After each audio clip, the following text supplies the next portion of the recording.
Você já imaginou contratos que se executam sozinhos, sem precisar de cartório, advogado ou testemunha? Em uma internet onde você tem total controle sobre seus dados e decisões? Esse é o universo da Web 3.0 e é disso que nós vamos falar hoje. Oiê, eu me chamo Ana Bia e hoje vamos falar sobre a importância do tema e para quem ele é relevante. Ainda teremos um convidado super especial para fechar o podcast com chave de ouro. E aí, pessoal, beleza? Me chamo Xande e para entender onde os smart contracts entram, a gente precisa voltar na história da internet. Temos a primeira revolução, que foi a Web 1.0. Era das páginas estáticas. Você só lia, tipo folhear uma enciclopédia. E temos também a Web 2.0, que aí já é o início das redes sociais, interatividade, criação de conteúdo. Junto veio o domínio de empresas centralizadas que controlam nossos dados. Aqui a gente começou a participar da internet. Criamos conteúdo, interagimos, fizemos memes, vídeos, lives, TikTok, tudo.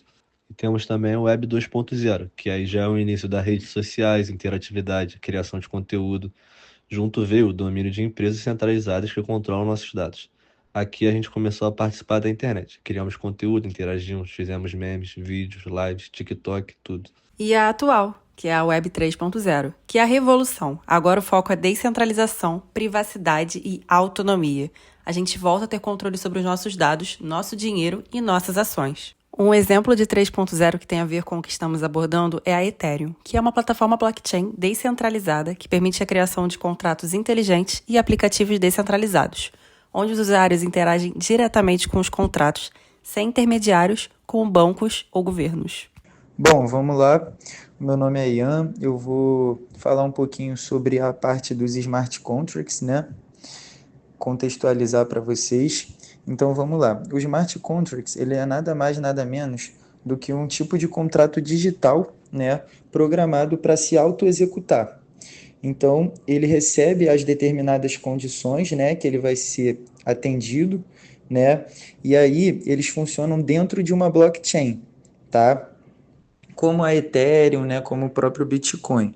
Então, eles não precisam de intermediários, né, como advogados, bancos ou cartórios, para conseguir funcionar.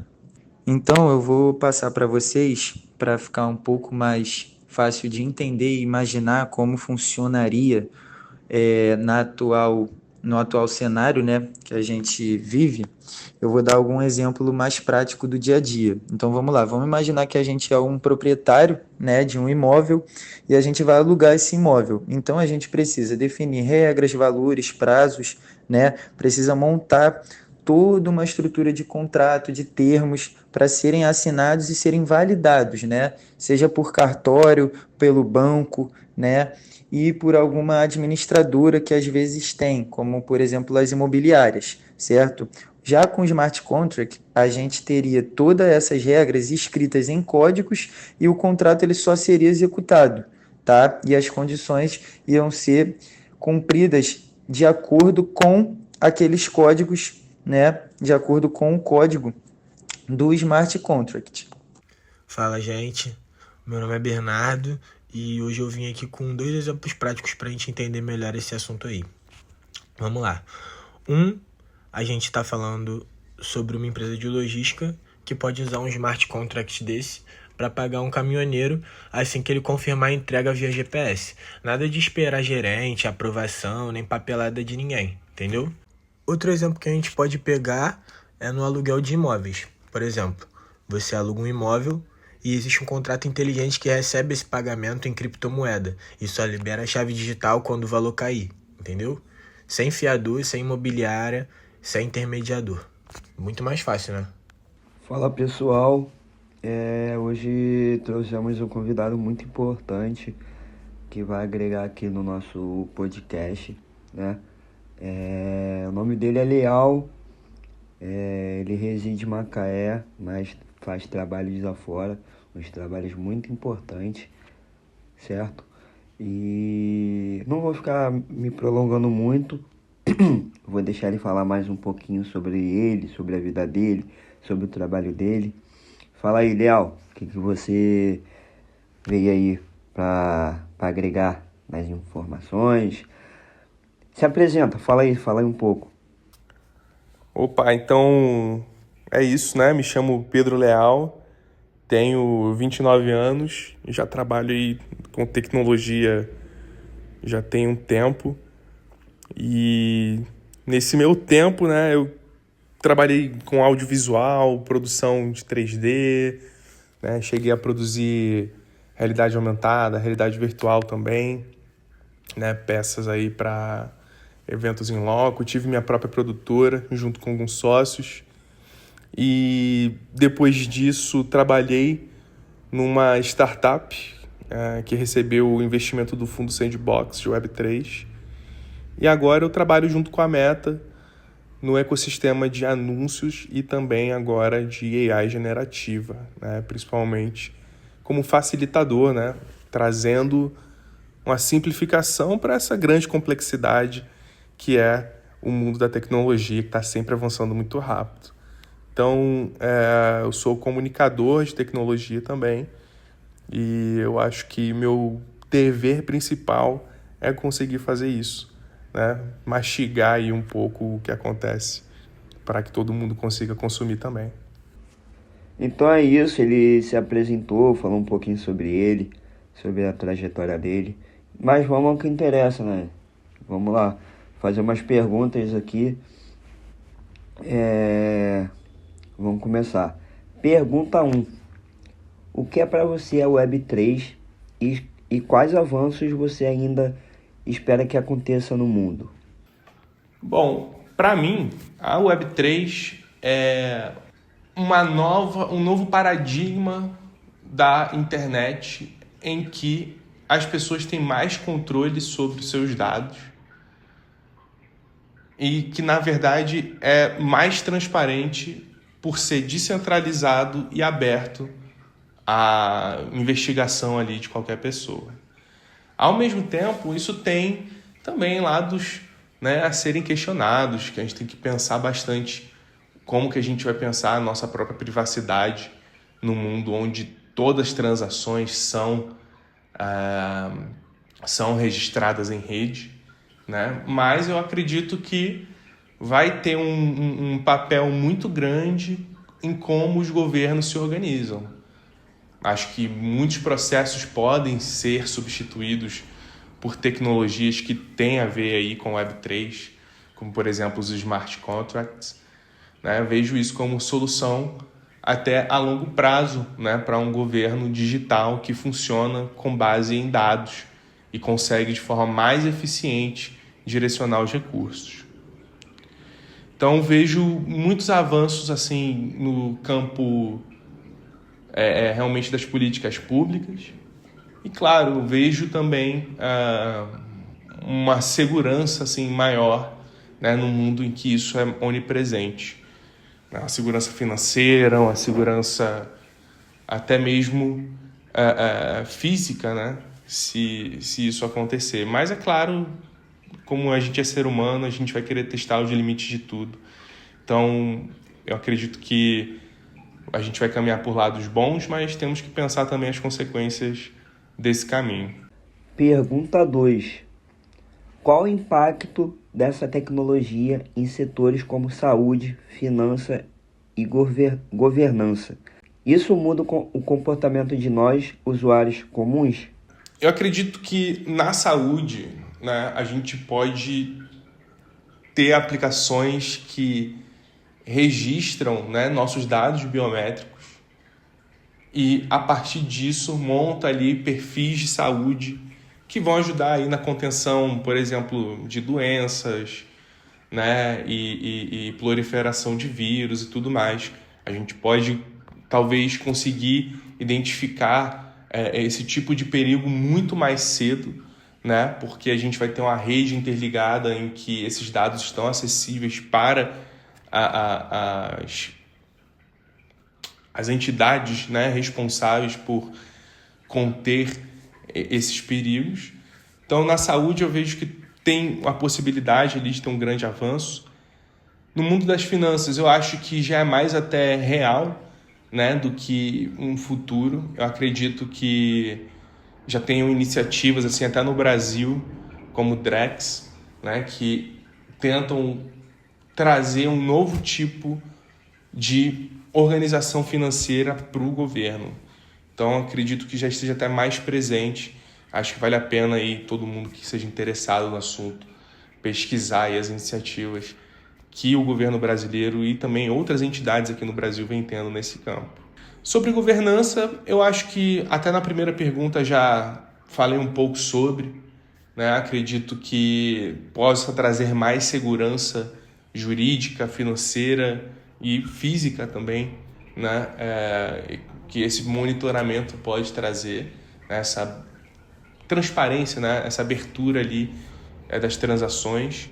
Mas é claro que isso vem com consequências também, é isso que a gente tem que pensar mais sobre o futuro. Eu acho que no fim, para o usuário comum, até que não vai mudar tanto a forma, né? Eu acho que outras coisas vão mudar mais do que a forma como a gente lida com essa tecnologia. Eu acredito que, por exemplo, meios de pagamento, eles não vão, em algum pouco tempo, discernir, né, o tipo de moeda que você está utilizando para pagar e o tipo de pagamento. Você vai poder pagar por rede, você vai poder pagar por instituições financeiras, né? Então, acredito que o usuário final não vai sentir tanto essas mudanças assim. Ele vai sentir ganho de eficiência, com certeza, né? Talvez até um pouco mais de velocidade e menos burocracia. Mas, em termos de comportamento, acredito que outras tecnologias vão impactar mais o comportamento das pessoas. Pergunta 3. Sobre questões de segurança e usabilidade, existem barreiras legais e jurídicas que impedem o avanço dessa descentralização? Olha, eu ainda não sou muito letrado no campo político da adoção dessas tecnologias, jurídico, né? Eu acredito que tenham pessoas que são muito mais apropriadas para falar sobre esse assunto específico, mas o que eu sinto é que a maior barreira talvez seja a forma como a tecnologia é apresentada ao público, né? Eu acho que, por exemplo, por mais que tenha trazido muita atenção ao mercado financeiro em cima ali do Bitcoin e das outras moedas, né? A questão mais de troca ali e ganhos financeiros chamou a atenção de muitas pessoas, mas não abriu tanto os olhos assim para as possibilidades de mudanças reais na burocracia e no dia a dia das pessoas. Então, eu acredito que o desafio agora é mais sobre trazer educação, né, e ensinar as pessoas sobre o que pode sair daquilo ali e tirar um pouco desse campo aí do mercado financeiro. Pergunta 4. A penúltima pergunta. Vamos lá. Como você enxerga o papel das grandes empresas de tecnologia da Web3? Elas estão ajudando esse movimento ou tentando freá-lo para manter o controle centralizado? Acredito que seja mais uma questão de preparo ali do mindset do pessoal, né, do modelo mental, de como eles entendem essa tecnologia, do que uma questão jurídica e legal. Pergunta número 4. Como você enxerga o papel das grandes empresas de tecnologia na Web3? Elas estão ajudando esse movimento ou tentando freá-lo para manter o controle centralizado? Olha, eu acredito que tenham muitos stakeholders, né, dentro desse ecossistema. E eu acho que cada um deles atua em seu próprio interesse. Eu vejo, por exemplo, empresas grandes que adotaram isso em certa forma ou investiram em pesquisa, em consultoria para tentar implementar alguma coisa. E também vejo outras empresas, né, outras instituições que se sentem mais ameaçadas e essa sim tenta de alguma forma descaracterizar ou promover ali coisas ruins, né, que acontecem mais do que conseguir fazer uma crítica ali sobre o todo. Então, acredito que nesse momento presente a gente tem aí talvez forças de igual capacidade assim ainda, né? Eu não acho que no total, na totalidade do popular, é uma tecnologia que está sendo bem compreendida, mas eu sinto que tem uma força agora que defende ela e que ela pode crescer, né, e superar as barreiras aí da própria questão do mercado financeiro em cima dessa tecnologia, que eu acho que talvez seja o maior impeditivo. E vamos para a última pergunta. Leal, última pergunta para fechar. Quero agradecer você aí por ter somado no podcast, ter agregado muita informação aqui pra gente. Então vamos aí para a última pergunta. Se você tivesse que imaginar um dia comum na internet, daqui a 10 anos, com a Web3, como seria? Olha, eu acho, novamente, que talvez outras tecnologias até impactem mais a forma como a gente lida, né, com a internet, com as conexões, do que o Web3. Eu vejo o Web3 mais como aquilo que funciona por baixo, mas ninguém está vendo. É o back-end de um sistema, né, de vários sistemas. Alguns dos back-ends que a gente vai usar, na verdade, tem a ver aí com o Web3, que seriam redes descentralizadas. Porém, a internet, eu sinto que assim como o disco, o LP ainda existem, ela da forma como a gente conhece ainda de certa forma vai existir, mas talvez não seja a forma mais popular que as pessoas usem para se conectar e interagir de forma digital, né? Eu vejo que tecnologias como inteligência artificial, agentes, né, vão trazer outra forma da gente entrar na internet, se comunicar através até de outros aparelhos. E isso sim vai acabar tendo um grande impacto, né, na forma como as pessoas usam a internet daqui a 10 anos.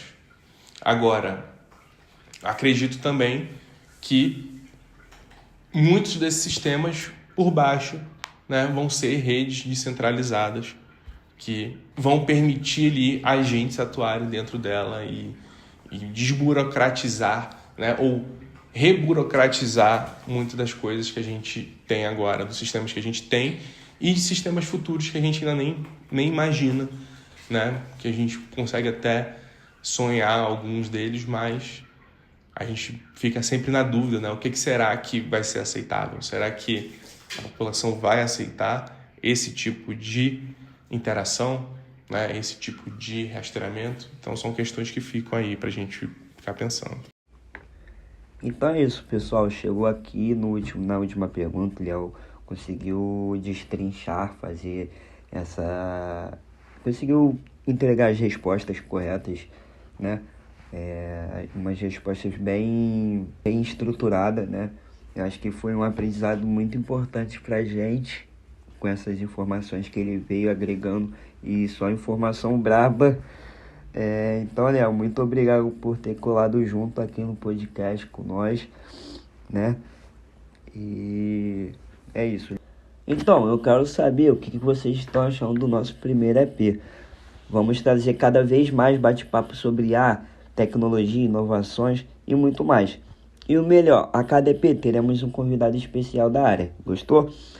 E para quem está conhecendo do assunto, fica a indicação aí do filme Her, que levanta questões sobre a integração de IA com a vida humana, a importância da consciência digital, enfim.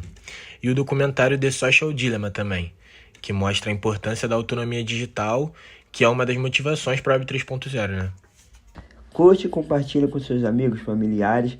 E é isso. Você, só para finalizar agora, né, uma pergunta que vai deixar aí no ar. Você confiaria mais num contrato feito por código do que num feito por papel? Aí fica a pergunta. E é isso, tamo junto. Nos vemos no próximo podcast.